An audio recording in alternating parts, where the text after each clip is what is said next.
السلام علیکم۔ کہانی گھر میں خوش آمدید۔ آج کی کہانی کا نام ہے برسوں بعد۔ یہ تب کی بات ہے جب میں 9 سال کی تھی۔ ہمارے قصبے سے 15 کلومیٹر کے فاصلے پر میرے چچا کا کئی ایکڑ رقبے پہ پھیلا ایک پرانا فارم ہاؤس تھا، جسے میرے دادا نے اپنی جوانی میں انتہائی سستے داموں خریدا تھا۔ یوں لگتا تھا جیسے فارم کا اصل مالک بس اس سے جان چھڑانا چاہتا تھا اور اس نے نہایت کم قیمت پر ہی فارم کو بیچ دیا۔ اب اس فارم کو چچا نے 2 حصوں میں تقسیم کر رکھا تھا۔ بڑے حصے میں سورج مکھی اور کان کی فصل اور سبزیاں کاشت کی جاتی، جبکہ فارم کے وسط میں ایک لکڑی کی باڑ سے پارٹیشن کر کے مویشی پالنے کا احاطہ بنا دیا گیا۔ حیرت انگیز طور پر چچا نے فارم کے لیے کوئی ملازم نہیں رکھا تھا، بلکہ خود اپنے 20 سالہ بیٹے ارحم کے ساتھ فارم پر مصروف رہتے اور خود ہی سارا کام سنبھالتے۔ آبادی سے دور پرسکون اور خاموش جگہ تھی۔ ہم یعنی پوری فیملی ہر دوسرے ویکنڈ پہ چچا جان کے یہاں جاتے۔ ان کا گھر فارم ہاؤس کے دروازے کے عین باہر دائیں جانب کو تھا۔ ہم سب کچھ گھنٹے چچا کے ہاں گزارتے اور ایک وقت کا کھانا وہیں کھا کر واپس آ جاتے، لیکن اتنے طویل عرصے میں ہم کبھی فارم ہاؤس میں نہیں داخل ہوئے۔ ایسا لگتا تھا جیسے میری فیملی میں کسی کو فارم ہاؤس وزٹ کرنے میں سرے سے دلچسپی ہی نہ ہو۔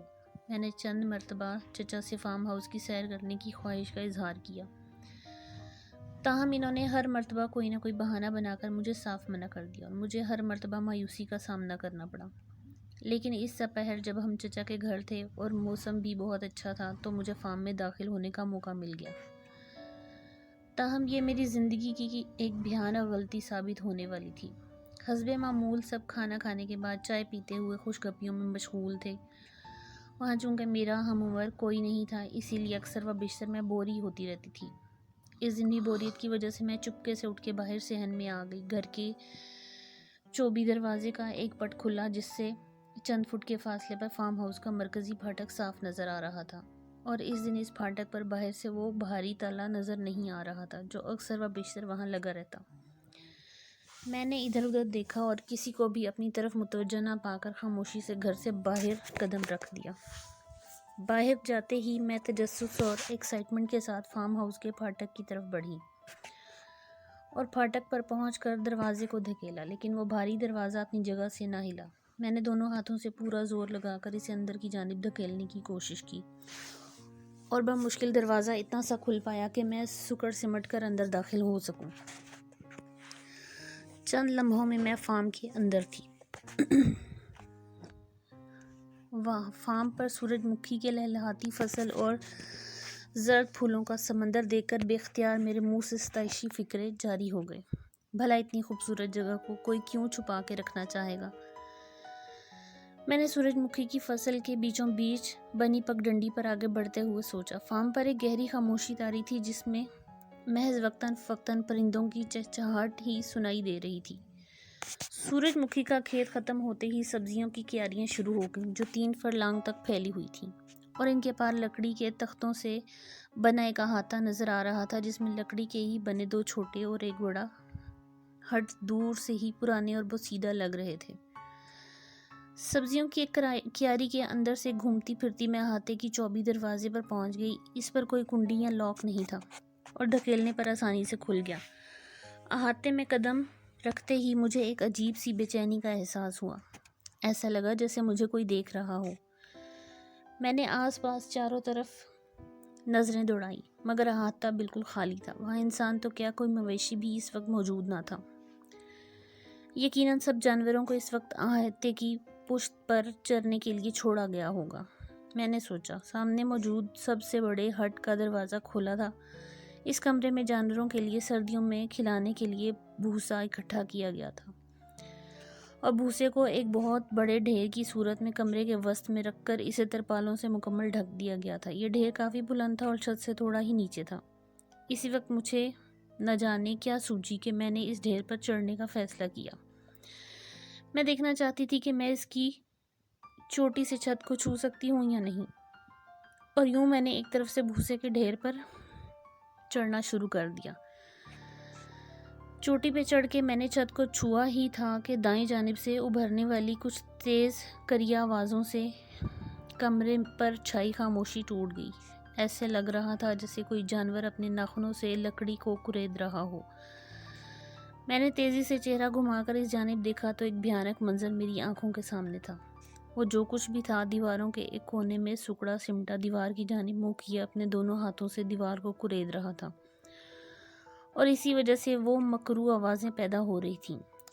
وہ مخلوق زردی مائل خاکی رنگ کی تھی، جس کا جسم انسان کی طرح کا تھا، مگر جیسے اس کے وجود میں گوشت کا ایک ریشہ بھی نہ تھا، بلکہ پیلی سی مردہ کھال جیسے ڈھانچے پر ہی لپیٹ دی گئی تھی۔ میں اس جی ریڑھ کی ہڈی کا ایک ایک مہرہ دیکھ سکتی تھی۔ یہ منظر اتنا مکروہ تھا کہ مجھے بے اختیار ابکائی آ گئی۔ اس نے اپنا چہرہ میری طرف موڑا اور خوف سے میرا دل ایسے دھڑکنے لگا جیسے پسلیاں توڑتے ہوئے سینہ پھاڑ کر باہر آ جائے گا۔ اس چیز کی شکل ایسی تھی جیسے کسی انسانی لاش کے چہرے کو ہتھوڑے سے پیٹا گیا ہو۔ میں نے اپنے وجود کے ایک ایک خلیے کی طاقت اپنی ٹانگوں میں مجمع کی اور جتنا تیزی سے ممکن تھا ڈھیر کی دوسری طرف اترتے ہوئے بیرونی دروازے کی طرف بھاگی۔ مجھے پشت پر کسی کے ہانپنے جیسی آوازیں آئیں جو کہ قریب ہوتی جا رہی تھی۔ صاف ظاہر تھا کہ وہ جو کچھ بھی تھا میرا پیچھا کر رہا تھا۔ میں نے پوری طاقت صرف کرتے ہوئے اپنے بھاگنے کی رفتار کو مزید بڑھا دی اور چند لمحوں میں ہی سبزیوں کی کیاریوں کو پار کر کے سورج مکھی کے کھیت میں داخل ہو چکی تھی۔ مجھے اب بھی اپنی پشت پر ہانپنے اور گرانے کی آوازیں سنائی دے رہی تھیں۔ میرا رخ فارم ہاؤس کی مرکزی گیٹ کی طرف تھا۔ بس پہنچ گئی، میں نے بھاگتے ہوئے سوچا۔ لیکن جیسے ہی میں سورج مکھی کے کھیت سے نکلی میرا پیر بری طرح سے رپٹا اور میں منہ کے بل زمین پر گر گئی، اور بمشکل 3 سیکنڈ میں وہ مخلوق میرے سر پر تھی۔ میں نے خوف سے آنکھیں بھینچ لیں۔ اب گرانے کی آواز کے ساتھ اس مخلوق کی یخ ٹھنڈی سانسیں مجھے گردن کی پشت پر محسوس ہو رہی تھیں۔ مرکزی گیٹ بند تھا۔ مجھے اپنی موت کا یقین ہو چکا تھا۔ تبھی مجھے کسی کتے کی بری طرح سے بھونکنے اور گرانے کی آواز آئی، اور ایسا لگا جیسے کسی چیز نے میرے اوپر سے دوسری جانب چھلانگ لگائی ہو۔ یہ چچا جان کا کتا سکیٹو تھا، جو نہ جانے کس وقت فارم میں آیا تھا۔ اس نے ہی مجھے نامعلوم مخلوق کے شکنجے میں دیکھ کر اس پر چھلانگ لگائی تھی اور اسے رگیدتا ہوا سورج مکھی کے کھیت کے اندر جا گھیرا تھا۔ کتے کی بری طرح سے گرانے کی آوازوں کے ساتھ فصل ایسے ہی ہل رہی تھی جیسے 2 درندے آپس میں ٹکرا گئے ہوں۔ میں ہمت کر کے اٹھی اور بے تحاشا مرکزی گیٹ کی طرف بھاگی۔ میں گیٹ پر پہنچی ہی تھی کہ گیٹ کھل گیا۔ چچا اور پاپا فارم میں داخل ہو گئے، جو شاید مجھے غائب دیکھ کر اور پھر کتے کی گرانے کی آواز سن کر فارم ہاؤس کی طرف بھاگے تھے۔ میں بہت بری طرح سے گھبرائی ہوئی تھی اور مجھ پہ سکتہ طاری تھا۔ مجھے فوراً واپس چاچو کے گھر میں پہنچا دیا گیا، جہاں میری ہوش بحال ہونے میں کافی دیر لگ گئی۔ تب سب میرے قریب تھے اور سب ہی میری حالت پر پریشان دکھائی دے رہے تھے۔ میری حالت قدرے سنبھلی تو پاپا نے مجھ سے پوچھنے کی کوشش کی کہ فارم میں مجھ پر کیا افتاد آن پڑی تھی۔ میں چند لمحے خاموش رہی، پھر ہمت کر کے بولنا شروع کیا اور سب کو بتانے کی کوشش کی کہ فارم میں مجھ پر کسی انجان مخلوق نے حملہ کیا تھا اور میرا تعاقب کیا۔ وہ میرے سر پر پہنچ چکی تھی جب سکیٹو نے اس پر حملہ کر کے اس سے میری جان چھڑائی۔ اس سے پہلے کہ میں کچھ اور بولتی، اس مخلوق کا حلیہ بیان کرتی، چچا جان نے میری بات کاٹ دی اور بولے، ارے بیٹا، یقیناً وہ کوئی لومڑ ہوگا۔ اس علاقے میں لومڑ اکثر نظر آ جاتے ہیں۔ گھبرانے کی کوئی بات نہیں، آج تک لومڑ کے حملے سے کسی انسان کی موت نہیں ہوئی اس علاقے میں۔ میں جانتی تھی کہ وہ لومڑ نہیں تھا، بلکہ خوفناک عفریت تھا، مگر چاچو کی اس بات پر میں خاموش ہو گئی اور ہم گھر واپسی کے لیے نکل پڑے۔ اگلے دن کا سورج طلوع ہوا تو میرے دل سے رہا سہا خوف بھی جاتا رہا اور یہ سب محض ایک ڈراؤنے خواب جیسا لگنے لگا، اور چند دن بعد میں واقعی یہ سوچنے لگی کہ کہیں وقتاً ایسے تو نہیں کہ وہ مخلوق دراصل ایک لومڑ یا کوئی اور مقامی جانور ہو جسے میں تنہائی خوف اور کمرے میں روشنی کم ہونے کی وجہ سے ڈراؤنا عفریت سمجھ بیٹھی ہوں۔ یوں ہی چند ہفتوں میں بات آئی گئی ہو گئی۔ 1 ماہ گزر گیا اور میں اس واقعے کو تقریباً فراموش ہی کر چکی تھی کہ گھر میں پھر سے سب کا چچا کے ہاں جانے کا پروگرام بننے لگا۔ ایک لمحے کو تو میں بری طرح سے بھبکی، لیکن پھر یہ سوچنے لگی، ساتھ جانے کو تیار ہو گئی کہ اب بھول کر بھی فارم کا رخ نہیں کروں گی۔ اس طرح ہم چاچو کے گھر کی طرف روانہ ہو گئے۔ گاڑی سے اترنے کے بعد میں نے فارم ہاؤس کی طرف ایک نظر دیکھا بھی نہیں، اور اس سے نظریں چراتے ہوئے سب کے ساتھ چاچو کے گھر پہنچ گئی۔ سب کچھ ایک دم نارمل تھا، گویا وہ واقعہ سب کو ہی بھول چکا تھا۔ میں چچا کے گھر سب سے ملنے کے بعد کچن میں چلی گئی جہاں چچی کوکنگ میں مصروف تھی۔ انہوں نے حسب معمول مجھے پیار کیا، حال احوال پوچھا، بیٹا اوپر جاؤ اور اسٹور روم سے اس میں چینی بھر لاؤ پلیز، آنٹی نے مجھے ایک جار پکڑاتے ہوئے کہا۔ میں جار پکڑے 24 سیڑھیاں چڑھتے ہوئے دوسری منزل پر پہنچ گئی۔ اسٹور روم گیلری کے اختتام پر تھا۔ گیلری میں نیم تاریکی کا سما تھا۔ میں نے اسٹور روم کا دروازہ کھولا اور اندر داخل ہو گئی۔ چینی سے بھری پیٹی سامنے ہی پڑی تھی۔ میں اسے کھول کے جار میں چینی بھرنے لگی۔ وہی لمحہ تھا جب میں نے کمرے میں ایسی آوازیں سنی جیسی لکڑی کی کسی چیز کو ناخنوں سے کریدا جا رہا ہو، اور میری نظر خود بخود کمرے کے 24 شیڈ کی طرف گھوم گئی، جس پر وہی عفریت بیٹھ کر پشت میری جانب کیے دیوار کو کھرچ رہا تھا۔ میرے ہاتھ سے جار چھوٹ کر زمین پر جا گرا۔ نہیں، پھر سے نہیں۔ میں نے چیخنے کی کوشش کی لیکن میری آواز نے میرا ساتھ نہ دیا۔ مجھے ایسے محسوس ہوا جیسے میرے جسم میں جان نہ رہی ہو۔ میں نے پلٹ کر دروازے کی طرف بڑھنا چاہا تو مجھے لگا جیسے میرے قدم من کے ہو چکے ہیں۔ تبھی میں نے اسے شیڈ سے اترتے دیکھا۔ میں نے جسم کا پورا زور صرف کرتے ہوئے خود کو دروازے کی طرف دھکیلا اور دروازے سے ٹکرائی۔ دروازہ کھل گیا اور میں ایسے زمین پر گر گئی کہ میرا آدھا جسم کمرے میں اور آدھا گیلری میں تھا۔ تبھی مجھے کسی نے بازو سے پکڑ کر جھٹکے سے اپنی طرف کھینچ لیا اور میرے حلق سے چیخ نکل گئی، بیٹا گھبراؤ نہیں، یہ میں ہوں۔ میرے کانوں میں چاچو کی آواز پڑی اور میری جان میں جان آئی۔ چاچو نہ جانے کب اوپر آئے تھے اور انہوں نے مجھے دروازے سے باہر گرتے دیکھا تو بازوؤں سے پکڑ کر باہر کی طرف کھینچ لیا۔ اب چاچو کی نظریں اسٹور کے اندر کا جائزہ لیا اور ان کے چہرے پر خوف و فکر کے ملے جلے تاثرات تھے۔ بیٹا میرے ساتھ آؤ، مجھے تم سے کچھ بات کرنی ہے، چچا نے میرا ہاتھ پکڑ کر مجھے نیچے کی جانب لے جاتے ہوئے کہا، اور میری ڈری سہمی ان کے ساتھ چلتی رہی۔ چاچو مجھے ساتھ لیتے ہوئے واپس پہلی منزل پر آئے اور باہر سین کی طرف چل دیے۔ بیٹا بھلے ہی آپ ابھی بہت چھوٹی ہو لیکن جو کچھ میں بتا رہا ہوں اسے غور سے سننا اور ذہن نشین کر لینا، کیونکہ معاملہ تمہاری زندگی اور سلامتی کا ہے۔ آج سے 50 سال پہلے یہ فارم ہاؤس تمہارے دادا نے ایک اجنبی شخص سے خریدا تھا۔ وہ شخص اتنی کم قیمت میں فارم ہاؤس فروخت کر رہا تھا کہ اتنی کم قیمت میں اس دور میں بمشکل 10 مرلے کا ایک گھر ہی خریدا جا سکتا تھا، اور اس کی وجہ سے ہمیں کئی سال بعد سمجھ آئی۔ جیسے ہی میں 17 سال کا ہوا بابا نے مجھے بھی اپنے ساتھ فارم کا کام سمجھا دیا۔ اس فارم پہ مجھے ہمیشہ ایک عجیب سا احساس رہتا، ایسے جیسے ہر وقت کوئی دیکھ رہا ہو، کسی کونے کھدرے، کسی جھاڑی، کسی باڑ سے ہر وقت مجھے دیکھے جانے کا احساس ہوتا، اور ساتھ ہی اکثر مجھے فارم کے مختلف حصوں میں ایسی آوازیں سنائی دیتی جیسے لکڑی کو کوئی نوکیلی چیز سے کورید رہا ہو۔ شروع میں تو میں یہی سمجھتا رہا کہ آوازیں چوہوں یا چھچھوندروں کی لکڑی کے تختوں پر بھاگنے دوڑنے کی آوازیں ہیں، لیکن گزرتے دنوں کے ساتھ ان آوازوں میں بھی شدت آتی جا رہی تھی اور اس عجیب و غریب بے معنی احساس میں بھی اضافہ ہوتا جا رہا تھا۔ پورا دن فارم پر کام کرتے وقت مجھے ان آوازوں سے بری طرح سے کوفت ہوتی اور کام میں خلل آتا۔ میں نے بابا سے اس بارے میں بات کی لیکن انہوں نے ایسی کوئی آواز نہیں سنائی دینے سے یکسر انکار کر دیا اور یہ کہا کہ ایسی آوازیں چوہوں اور گلہریوں کی ہی ہو سکتی ہیں۔ ایک روز میں مویشیوں کے احاطے میں بھوسے والے ہٹ میں مصروف تھا کہ دائیں طرف سے دیوار میں سے وہی کھرچ پن کی آواز سنائی دی، اور حسب معمول جب شروع ہوئی تو جیسے رکنے کا نام ہی نہیں لے رہی تھی۔ اس روز پہلے ہی میری طبیعت ناساز اور موڈ خراب تھا، اوپر سے ان آوازوں نے جیسے میری زندگی جیتن کر رکھی تھی۔ اس دن میں نے فیصلہ کیا ان آوازوں کا منبع پتہ کر کے ہی رہوں گا۔ میں فوراً آوازوں کی شیڈ تک گیا اور وہاں سے ایک آہنی ہتھوڑا نکال لایا اور دیوار پر جہاں سے آوازیں ابھر رہی تھیں اس جگہ پوری طاقت سے ہتھوڑے کے کئی وار کیے۔ لکڑی سے بنی دیوار کچھ دیر میں ہی ٹوٹ گئی اور اس کے اندر سے ایک کوئی چیز میرے قدموں میں آ گری۔ میں نے دیکھا تو مجھے حیرت اور خوف کا شدید دھچکا لگا۔ وہ ایک لاش تھی، بہت پرانی لاش جس کا سارا گوشت گل سڑ چکا تھا اور وہ دیکھنے میں انتہائی کریا اور بدشکل معلوم ہو رہی تھی۔ مگر دیوار کے اندر وہ لاش آئی کہاں سے؟ یقیناً جس شخص نے اس کو قتل کیا ہوگا اس نے ہٹ تعمیر کرتے وقت لکڑی کے 2 پرتوں کے درمیان اسے پھنسا کر کیلوں کے ذریعے اس دیوار میں چن دیا ہوگا۔ میں بھاگتا ہوا گھر واپس آ کر بابا کو لاش کی برآمدگی کی اطلاع دی۔ بابا نے گھبراہٹ میں فی الفور پولیس کو اطلاع کر دی۔ جب پولیس اہلکار فارم پہنچے اور ہم نے انہیں لاش دکھائی تو ڈیوٹی پر موجود انسپکٹر نے لاش کی جانچ کرتے ہوئے کہا کہ یہ لاش کم از کم 50 سال پرانی ہے۔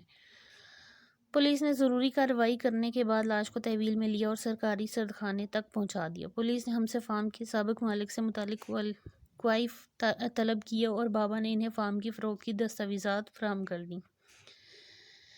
اس کے بعد مختصر یہ کہ لاش کی پوسٹ مارٹم کے بعد اتنا ہی معلوم ہوا کہ وہ لاش ایک جوان عورت کی تھی اور اس کے مرنے کی ممکنہ وجہ دم گھٹنا ہو سکتی ہے۔ بقول ڈاکٹرز اس عورت کو یقیناً بے ہوشی کی حالت میں ہی دیوار میں چن دیا گیا ہوگا اور ہوش میں آنے پر اس نے گھبراہٹ میں دیوار سے نکلنے کی بہت کوشش کی ہوگی، بہت ہاتھ چلائے ہوں گے مگر نہ نکل سکی اور دم گھٹنے سے ایک بھیانک اذیتناک موت کا شکار ہو گئی۔ اس کے چند دن بعد وہ پراسرار لاش سردخانے سے غائب ہو گئی اور پولیس کو فارم کے سابق مالک کا بھی کوئی سراغ نہ مل سکا۔ لیکن چند روز بعد پھر سے فارم میں وہی لکڑی کریدنے کی آوازیں آنا شروع ہو گئیں اور بیٹا پھر شاید ہی ایسا کوئی دن ہو میں نے اس مکروہ لاش کو فارم میں کہیں کسی کونے کسی کمرے میں دیوار کریدتے نہ دیکھا ہو۔ وہ بہت خطرناک عفریت ہے جو نفرت کی آگ میں جھلس رہی ہے، لیکن میں نے اور بابا نے اس عفریت سے بچے رہنے کا ایک طریقہ دریافت کر لیا اور وہ تھا اسے یکسر نظر انداز کر دینا۔ بھلے وہ عفریت جان لیوا مخلوق ہے مگر وہ اسی صورت انسان پر حملہ اور اس کا تعاقب کرتی ہے جب کوئی اس کی طرف متوجہ ہو، اس کی طرف دیکھے یا اس پر حملہ کرنے کی کوشش کرے۔ میں نے تب سے اب تک یہی روٹین اپنائی ہے کہ جب بھی کبھی مجھے فارم میں کہیں لکڑی کریدنے کی آواز سنائی دیتی ہے یا عفریت کی جھلک نظر آتی ہے تو میں اسے یکسر نظر انداز کر کے وہاں سے ہٹ جاتا ہوں اور اپنے کام میں مگن ہو جاتا ہوں۔ اس طرح دوبارہ کبھی مجھ پر حملہ نہیں ہوا۔ بیٹا وہ عفریت لکڑی اس لیے کریدتی ہے کہ اس کی موت بھی لکڑی کھرچتے ہوئی تھی اور حملہ اس لیے کرتی ہے کہ اس کا قاتل بھی اسی فارم سے تعلق رکھتا تھا۔ اب اس عفریت کی نظر تم پہ پڑ چکی ہے، وہ آسانی سے تمہارا پیچھا نہیں چھوڑے گی، شاید وہ تمہارے گھر اور اسکول تک بھی تمہارا تعاقب کرے، لیکن یہ تعاقب زیادہ لمبے عرصے تک نہیں چلے گا اگر تم نے اسے مسلسل نظر انداز کرنے کی عادت اپنا لی تو۔ لیکن ایسا کرنا شاید تمہارے لیے زیادہ مشکل ہو کیونکہ ایک تو تم لڑکی ہو اور دوسرا کم عمر ہو۔ چاچو بولتے جا رہے تھے، میں خاموشی سے سنتی جا رہی تھی۔ مجھے یہ سب ایک بھیانک خواب جیسا لگ رہا تھا اور میں اس وقت کو کوس رہی تھی جب میں نے اس منحوس فارم ہاؤس میں قدم رکھا تھا۔ ساتھ ہی میں نے دل ہی دل میں یہ فیصلہ کر لیا کہ اب کبھی چاچو کے ہاں نہیں جاؤں گی۔ وہ چھوٹا سا ایڈونچر میرے لیے زندگی موت کا مسئلہ بن چکا تھا۔ اس شام ہم گھر واپس لوٹ آئے اور تبھی سے میرے لیے خوف و وحشت کا نیا دور شروع ہو گیا۔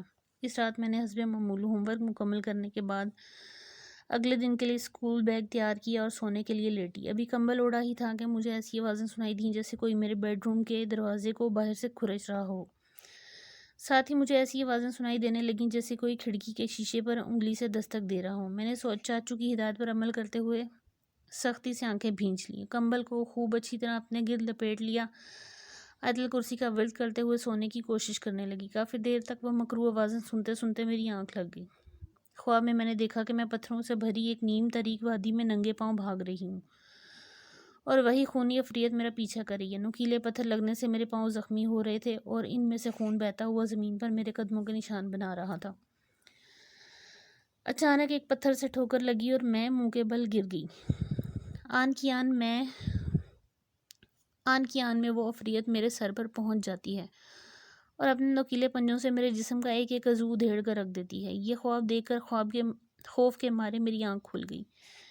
میں پسینے میں شرابور تھی اور میرا جسم بری طرح سے کانپ رہا تھا۔ مجھے یہ بات گھر میں سب سے چھپا کر رکھنی ہوگی چاہے جو کچھ بھی ہو جائے۔ میں کبھی نہیں چاہوں گی کہ وہ عفریت میرے گھر میں کسی اور پر بھی مسلط ہو جائے۔ میں نے جاگتے ہی سوچا۔ اس کے بعد سے یہ معمول بنتا چلا گیا کہ مجھے گھر، اسکول، کار، غرض ہر جگہ اس بلا کے کھرچنے کی آوازیں سنائی دیتی ہوں۔ چند مرتبہ تو اس کی جھلک بھی دکھائی دی، لیکن میں نے ہر مرتبہ دل پر جبر کر کے اسے نظر انداز کرنا جاری رکھا۔ تاہم اس سے میری صحت پر بہت برے اثرات مرتب ہوئے۔ میری نیند، بھوک اڑ چکی تھی، رنگت زرد پڑ چکی تھی، آنکھوں کے گرد سیاہ حلقے بن گئے تھے۔ میں اسکول کے کام میں کمزور ہونا شروع ہو گئی، میرے گریڈز بھی کم آنے لگے۔ اس سب صورتحال پر میرے والدین بہت پریشان تھے اور یکے بعد دیگرے کئی ڈاکٹرز اور اسپیشلسٹ سے میرا معائنہ بھی کروایا گیا، تاہم کسی بھی مرض کی تشخیص نہ ہو پائی، بلکہ مجھے تو ڈاکٹرز کے کلینک اور ہاسپٹلز میں بھی وہی منحوس کھرچن کی آواز ہی سنائی دیتی۔ 3 ماہ میں میری حالت اتنی بگڑ چکی تھی کہ اسکول انتظامیہ نے مسلسل بری کارکردگی دکھانے اور صحت کی خرابی کی وجہ سے مجھے مزید پڑھانے سے معذرت کر لی۔ اور اسکول سے میرا نام خارج کر دیا۔ دوسری طرف اب میں اتنی کمزور ہوتی جا رہی تھی کہ مجھے ہاسپٹلائز کیے بغیر اور کوئی چارہ نہ رہا، اور یوں مجھے شہر کے ایک معمولی اور اچھے ہاسپٹل میں ایڈمٹ کر دیا گیا۔ شہر کے ایک معیاری اور اچھے ہاسپٹل میں ایڈمٹ کر دیا گیا۔ میرے پورے خاندان پر میری وجہ سے پریشانی اور تکلیف کا دور شروع ہو چکا تھا، اور مجھے اس بات کی بھی الگ شرمندگی تھی۔ لیکن پھر ایک دن مجھے وہ آواز نہ سنائی دی۔ پورے 24 گھنٹے گزر گئے، وہ منحوس آواز نہ سنائی دی پھر سے۔ کیا میری تکلیف کے اختتام کا وقت آن پہنچا ہے؟ کیا وہ عفریت میرا پیچھا چھوڑ چکی ہے؟ یا پھر اب موت کے اتنے قریب ہوں کہ مزید کوئی خوف مجھے تکلیف نہیں دے رہا؟ اگلے روز میں نے سوچا، 3 دن گزر گئے اور مجھے پھر وہ آواز دوبارہ نہ سنائی دی۔ 10 سال بعد، اس واقعے کو 10 سال کا طویل عرصہ بیت چکا ہے، اور اس دن کے بعد نہ تو مجھے کبھی ایسی کوئی آواز سنائی دی اور نہ ہی کبھی اس مکروہ عفریت سے سامنا ہوا۔ جس دن سے مجھے آوازیں آنا بند ہوئی تھیں، اسی دن سے میری طبیعت بھی سنبھلنا شروع ہو گئی تھی، اور مزید 1 ہفتہ ہاسپٹل میں گزارنے کے بعد مجھے صحت بہتر ہو جانے پر ڈسچارج کر دیا گیا۔ اس کے بعد میں کبھی چاچو کے ہاں نہیں گئی، اور میں نے دوبارہ اسکول میں بھی ایڈمیشن لینے کی کوشش نہ کی، جس سے میری تلخ یادیں وابستہ تھیں۔ مجھے اس سے بھی اچھے اور معیاری اسکول میں بآسانی ایڈمیشن مل گیا تھا، اور اب 10 سال بعد میں ایک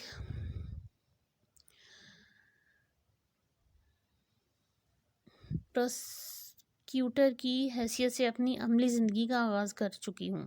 چاچو نے 1 سال قبل اپنا فارم اور گھر کسی کنسٹرکشن کمپنی کو اچھے داموں فروخت کر دیا، جنہوں نے فارم کو مسمار کر کے فارم اور اس کے ارد گرد کی وسیع زمین پر ایک ہاؤسنگ سوسائٹی کو بنا دیا۔ چاچو نے اور ہمارے ہی شہر میں ایک گھر اور چند دکانیں خرید لیں۔ بقول ان کے اس عمر میں مجھ سے اب زیادہ محنت والا کام نہیں ہوتا۔ مجھے اس کمپنی میں اس کے کارکنان اور اس ہاؤسنگ سوسائٹی میں کچھ عرصے بعد مکان خریدنے والوں سے دلی ہمدردی ہے۔